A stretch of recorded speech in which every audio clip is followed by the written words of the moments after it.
2026. We did it, Joe. Started off really snowy, then it got sunny some days. It's been a whole mess. Guys, I redecorated my living room because I said it's time for a change. So I got some art, changed the couch a little bit, got a new side chair, and I'm trying to do things a little bit different this year. I have this warming pad for my shoulder that I bought that's really helpful.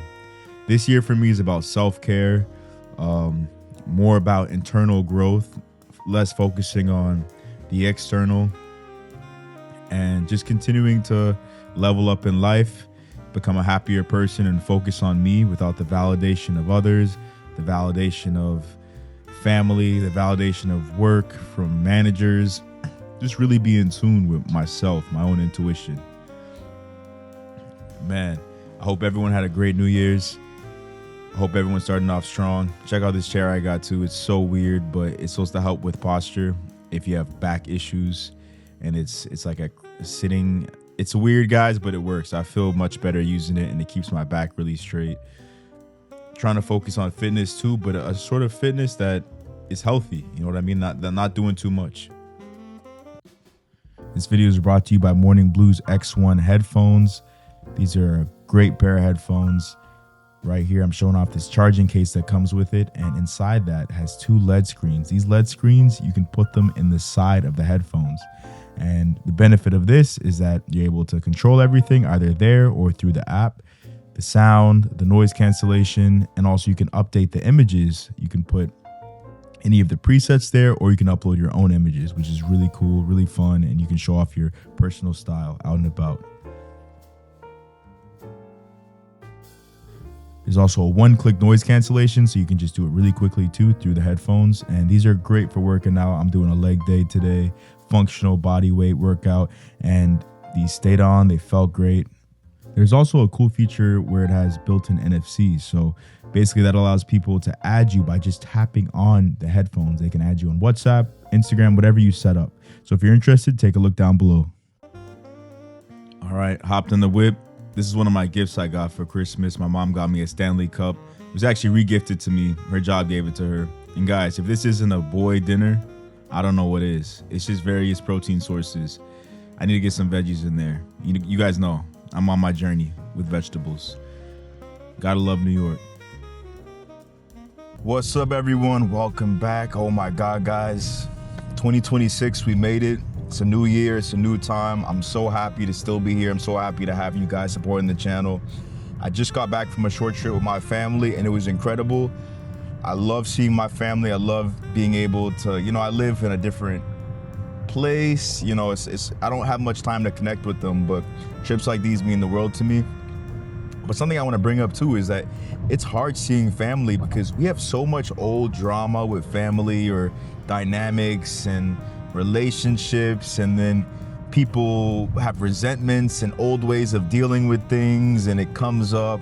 And don't get me wrong, most of my family relationships are pretty easy and smooth. Luckily, I don't have anything too complex. But something I learned before I went home for the holidays was about not being responsible for other people's feelings, right?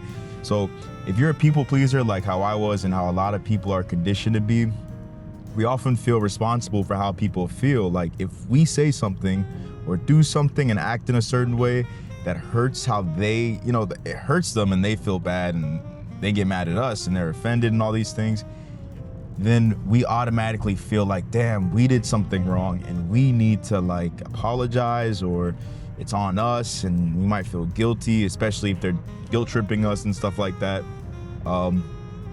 So it's a tough situation to be in, right? But I recently learned through reading and having some experiences, and honestly, I don't want to say it, but ChatGPT, I worked out some issues with ChatGPT, and it helped me come to the conclusion that if you're being respectful, you're being honest, and you're being clear, and if your intention is actually to just be honest and just share how you feel in a respectful, kind way, if somebody takes that the wrong way, if they get offended, if they start feeling bad, if they start projecting whatever trauma or issues that they're going through on you, that's not your weight to hold. That's not your responsibility to bear. And it sounds kind of savage, but it's actually not savage at all.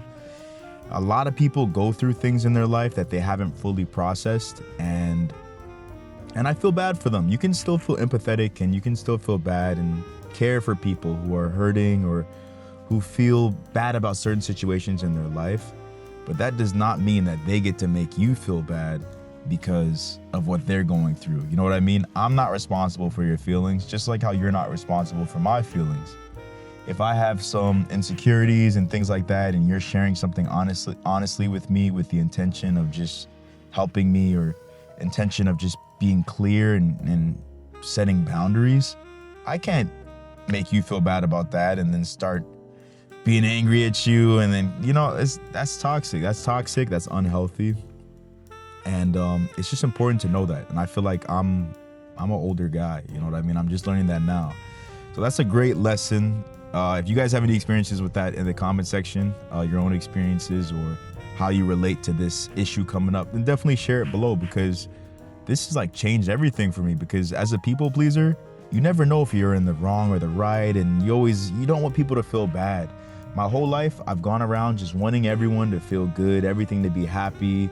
I just always felt like I want to be someone who makes everyone feel good, and I never want to do anything that makes people upset unless they really disrespect me. But usually I just want to like spread joy and positivity. And although those intentions, they're wholesome and they're well-intentioned, living a life like that is sabotaging yourself and setting yourself up for low self-esteem, stress, and feeling guilty a lot when you don't need to. You know what I mean? So yeah, that's a lesson I learned, and it's a great lesson. I can't wait to use that in 2026. So just sharing that with you guys. But right now I'm heading over to New Jersey, right? So I live in New York City. I'm headed to New Jersey because I want to get a tattoo. I'm going to have a consultation. And then also I'm going to check out some apartments. Check out some apartments in New Jersey, y'all. I don't know. I'm going to see the area. I'm going to see. I don't know. Anyways, I'll catch you guys later. So I arrived in Jersey. This is Jersey, you guys, at least a part of it. This is right across from Manhattan. So like the Jersey City, Hoboken area. And you know what? It's cool, man. I liked it. Because it's super chill. It felt very relaxed. There's way less people on the street. But immediately, I'm like, I can't do this because, too much of my life is in the city in terms of what I like to do for fun, going out, meeting up with friends where my friends live. And just the commute times alone, I was looking at taking the path and then transferring. At least at this point in my life, I can't do it, but I just made the best out of it, and I just explored the rest of the area. And I went to go see my consultation for my tattoo. So I met with a tattoo artist, and that was really cool because I've been trying to add on to my tiger tattoo for years. It's actually been 8 years. No, I think it's been like at least 5 years, 6 years since I got the tattoo, and I've always wanted to add some more to it. But I've been really picky. So this is me. I'm talking to the artist. I wanted to film some more, but, wasn't able to. But he was able to like sketch something up for me right then and there, and it was really cool. And since I was in Jersey, I was like, you know what? Let me have a full suburban experience. And this is where this vlog gets kind of fun for me, at least. I live in New York. I live in the city, and it's such a different lifestyle. People take the train.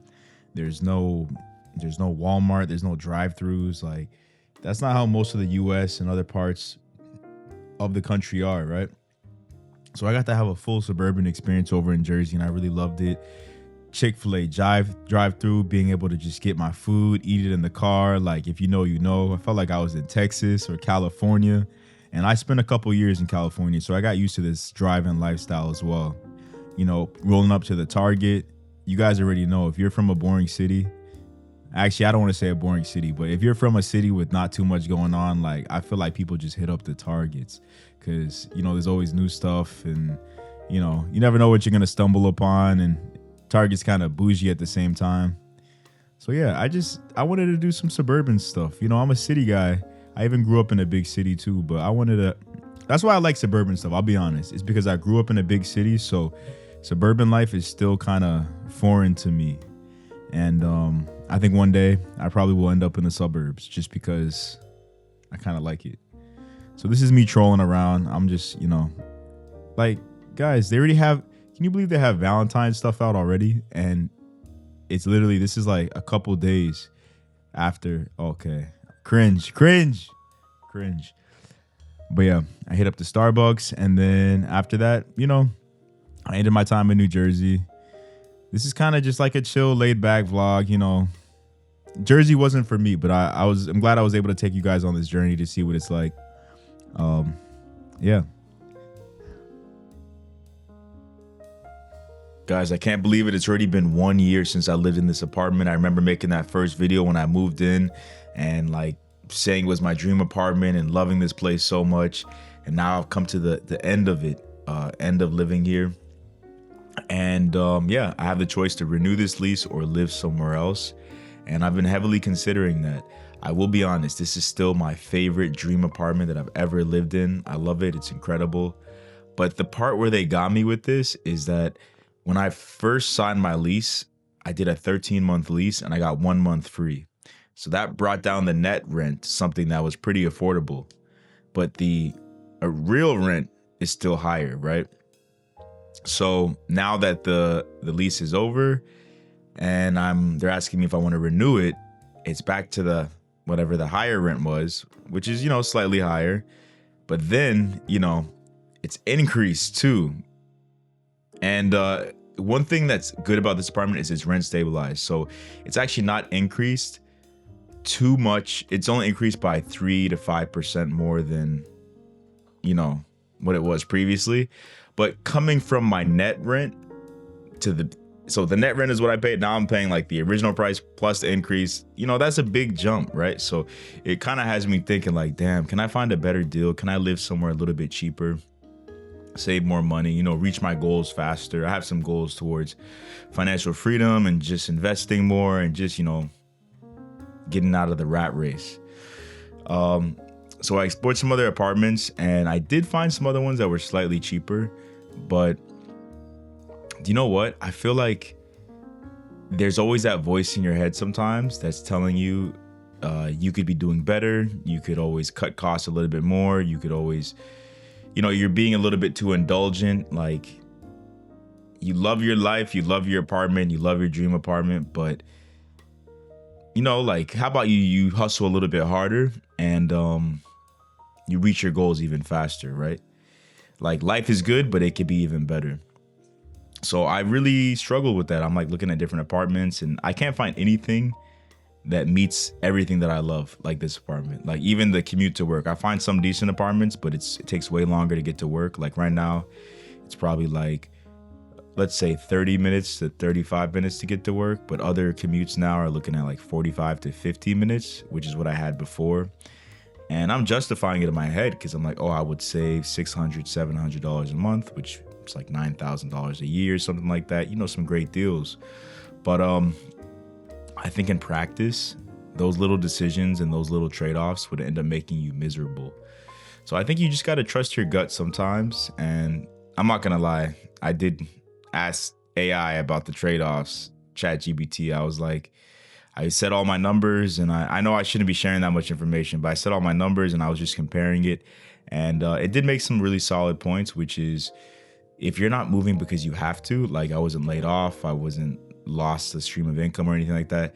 You're just downgrading just to fulfill a little voice in your head that's telling you you're being too indulgent. I think you're going to end up regretting it. And especially if you're adding time onto your commute time. I got to go to the office 4 times a week and I get 1 day I can work from home. So I'm going to be commuting a lot. And if that commute is painful every day, I don't know. I think I'll just probably always look back to this place and how easy it was and how much I loved it and how much I loved being home. So I'm going to view one more place just to be sure, just to be extra sure. But I'm pretty sure I'm just going to stay here and at least for 1 more year and just play it by ear. Like I'm happy right now. I love it. The worst thing is leaving something that you love and then regretting it afterwards and not being able to get it back again because somebody rents this unit. So I'm just gonna accept the fact that I'm happy, accept the fact that I like this place, accept the L that, the rent is going up. But yeah, it's not like it screws me over. I've budgeted for this. I've put myself in a situation where I can move some things around and I can still afford it. So I'm just going to go with it. But yeah, hopefully this is relatable. It's like low-key TMI. It's just my personal situation right now. But hopefully, I feel like these are things that come up when you live in a city that's high cost of living, like New York City, LA, any big city. You're going to have to deal with these issues. Usually housing is it should be like 33% of your income. But in these bigger cities, it tends to be more. And yeah, that rule doesn't really work anymore, even outside of high cost of living cities, only because housing is becoming such a huge issue in the US and all other parts of the world. So yeah, just wanted to share my thoughts on that. And yeah, I'm happy. I don't want to mess it up. I like where I live, so I want to keep everything straight. But yeah, thank you for watching the video, everyone. Make sure you guys leave some comments down below. Make sure you like it. Make sure, you stick around for more stuff. And I'll see you guys in the next one.